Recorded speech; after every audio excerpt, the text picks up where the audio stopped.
What's in a name? If it's Preservation Hall, it means honor, resilience, restoration. Names have meaning.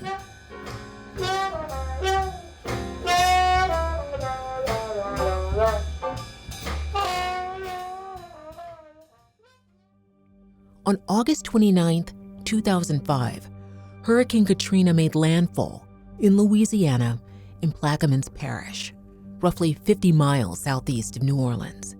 A catastrophic storm surge followed that led to breached levees, deadly flooding, and unimaginable devastation.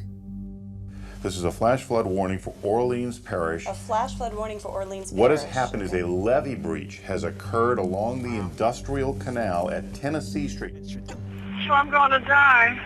The water is steady rising in the attic, ma'am. I'm going to drown in the attic.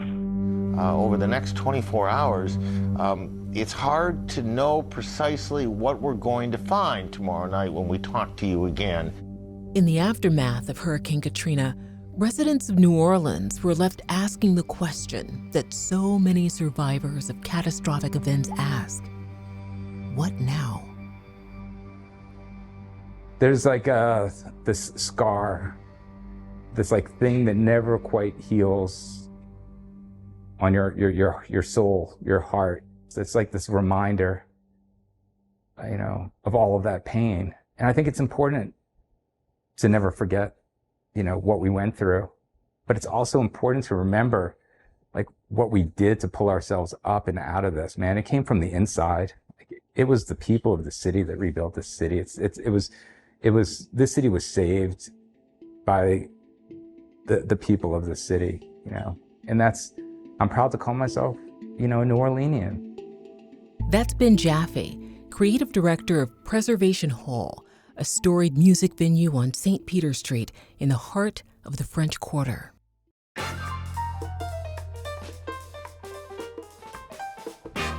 Ask any outsider to describe New Orleans, and their answer will typically include food like grilled oysters, po' boys, gumbo made with a chocolatey brown roux, and music. The city is, after all, the birthplace of jazz.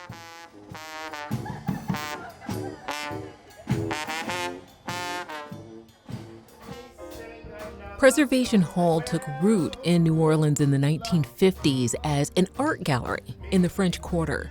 When the daily operations of the gallery limited owner Larry Borenstein's ability to attend local jazz concerts, he brought the music to his gallery, inviting musicians to rehearse there. For Ben Jaffe's parents, a move to New Orleans in the 1960s offered the opportunity to embrace both jazz music and jazz musicians in a similar fashion.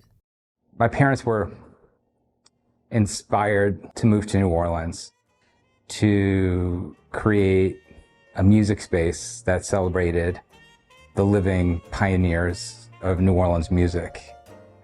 And that's the idea behind Preservation Hall, was to create an environment that celebrated these musicians and helped to continue a very important musical tradition.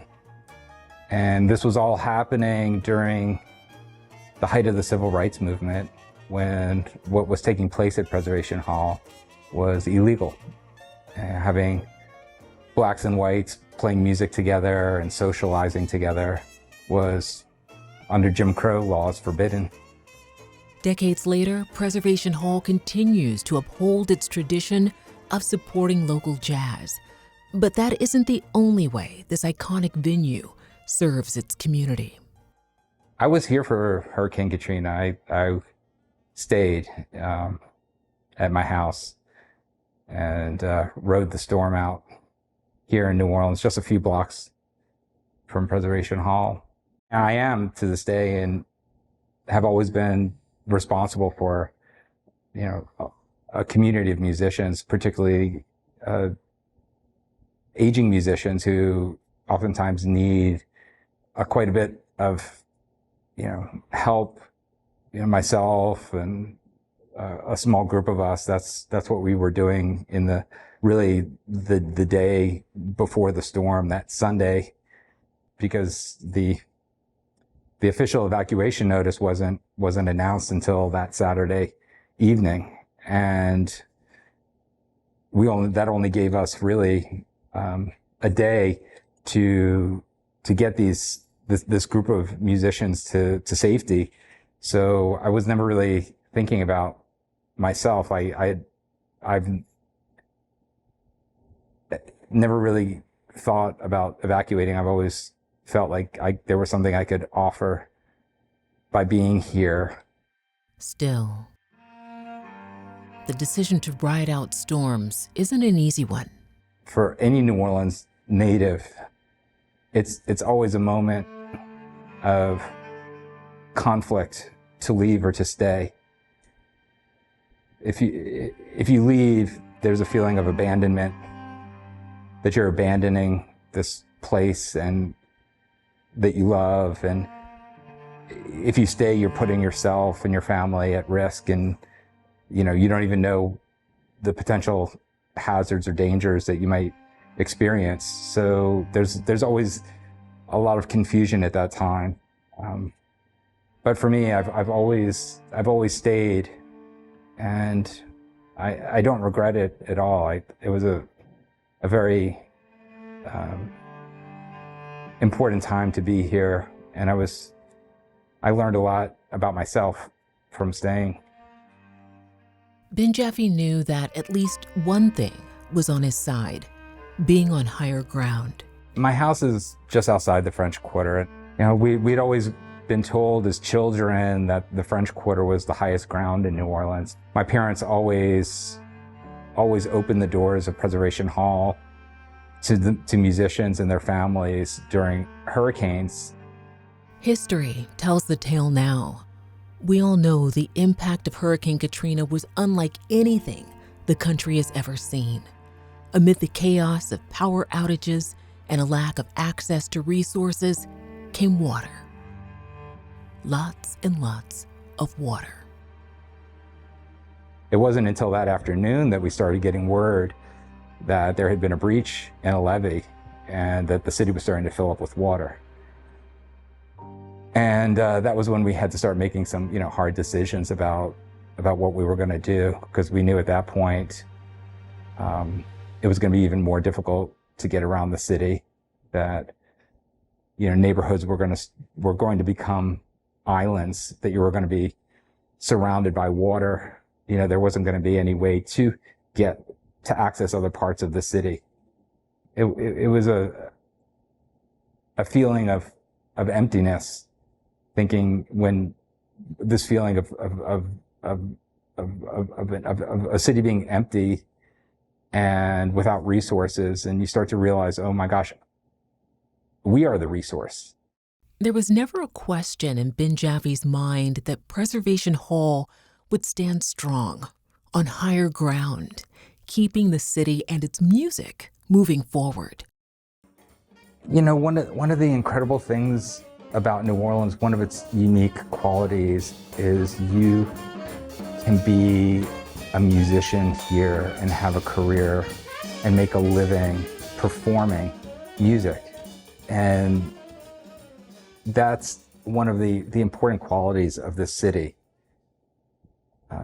That's part of, why it's so joyful, and so, why we feel so rich here, is because we have this city filled with musicians, and live music.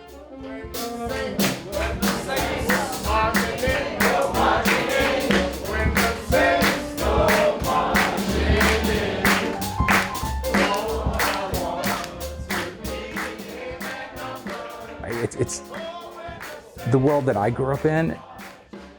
There's not a day of my life that I don't hear live music. I'm not music on the radio and not a record or a cassette or CD or on the phone. I mean, real people making music.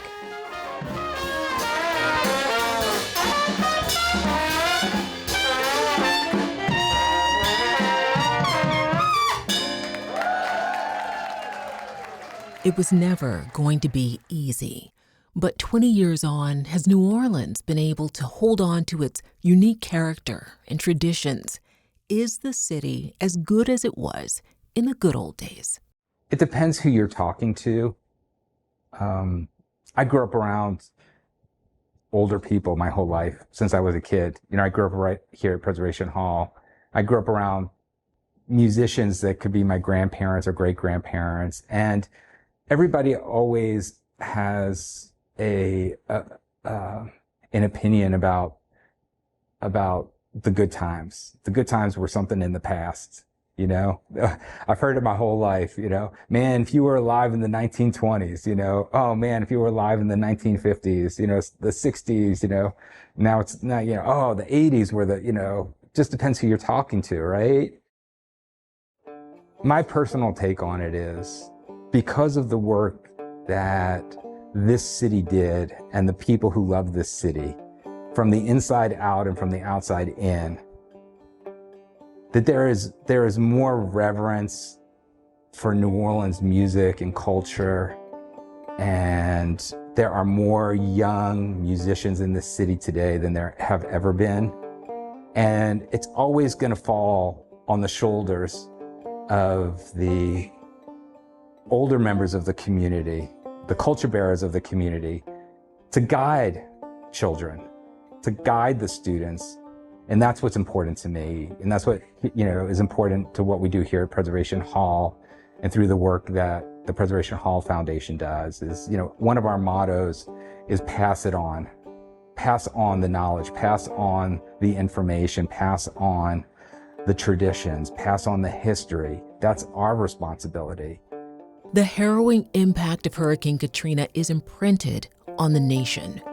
And on the city hardest hit, the impact, the lasting impact. I know this for for a lot of people like myself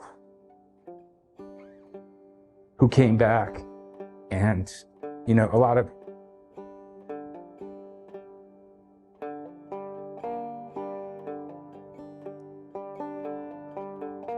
there's a lot of conflicted emotions. Those of us that are here and alive and living in New Orleans,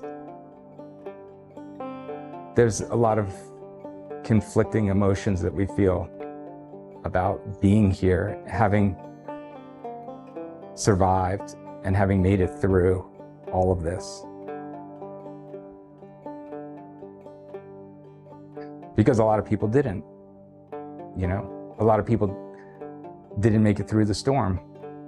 A lot of people didn't make it back to the city. And it's those people that get me out of bed every day. It's like the memory of those people that I do what I do every day, that my family does what we do every day, why we live here in the city that gave us everything, that means the world to us. The music of New Orleans, along with its people and its food, is the lifeblood of a city that represents quintessential American culture. And in the aftermath of Hurricane Katrina, when residents of New Orleans asked, "What now?" Preservation Hall also answered the call. As a home for music and musicians, the neighbor always there when you need.